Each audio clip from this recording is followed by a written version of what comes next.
but when you and Jeff Hardy get together, is there a time or a match or a moment in a match where you both say, "Hey, remember that one time?"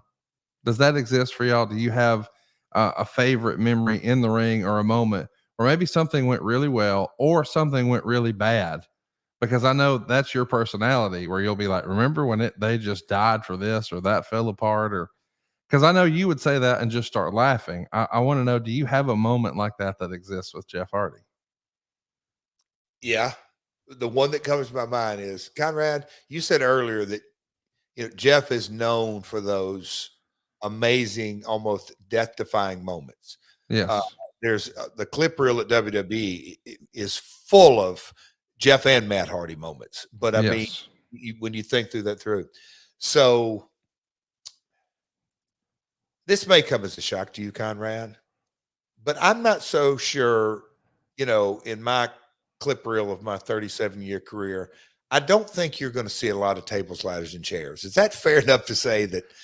I don't remember you jumping off a bunch of ladders or taking spears off of hanging belts or anything like that. No. Okay, it's fair enough. So our matchup was, I don't want to say oil and water, but I had to up my aerial game just enough, but I'm not Jeff Hardy. But I remember, I think it was just a simple text that I said, "Hey man, let me know what you're thinking. This is maybe a week or two before our first monthly pay-per-view." And he texts back, and Jeff isn't the biggest texter. I want to be careful that I don't share too much because Jeff's a very private person. But it was basically, Conrad, a couple of word text that he texts back. He said, "I want a double size ladder or something, a double J size ladder or something using double and all this." I'm like, "Huh?" He goes, let's get a ladder that really speaks to it." I'm like, okay, he wants a big extra ladder. Conrad, so, I think the average ladder, you got 8 foot, you got 10 foot. Well, down in Orlando, I think they brought us a double-sided 12-foot ladder. And this will be another one and we decide we're both going to take a bump off that. Connie, I'm not afraid of heights, but because I don't mind heights. It's the stopping that gets me.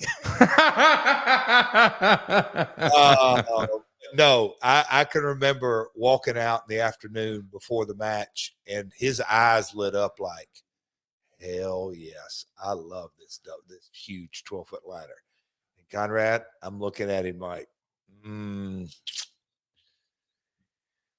go have fun, pal. How are we going to do this? And in some ways, somehow, we worked out something where I did come off of it. But yeah, that's one of those moments. And we had a And I'm couple of glad really good ones. Go ahead.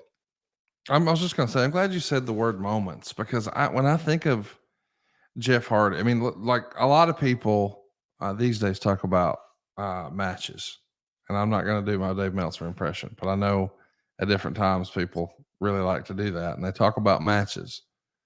I think Jeff Hardy's a moments guy, For sure. and I don't think there's anything wrong with that, and I think there's a lesson to that, like. And I hope that people are hearing what I'm saying in a positive and respectful and complimentary way.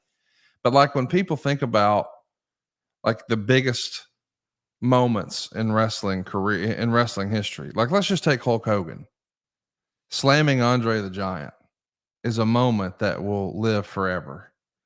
And another moment is when he dropped the leg at Bash at the Beach and turned heel. That's a big moment. Those aren't really, nobody talks about those matches at all. They talk about those moments. And Hogan had that down pat even when he wrestled The Rock. And that was certainly an era where work rate started to become more of a thing and people were talking about match quality more and more because fans were getting quote unquote smarter and all that. But him and Rock just looking at each other and then looking at the crowd, that's a moment that inspired a generation of wrestlers. And I think when we think about, all-time great wrestlers and we talk about the greatest of all time, we rattle off usually the same cast of characters. The Shawn Michaels, the Ric Flairs, the Kenny Omegas. I mean, you could go on and on. But I'm saying a lot of those times when we say, all right, now what is your favorite moment with that guy? they don't feel as big as the moments guys. Does that make sense? Like there's moment guys and there's matches guys.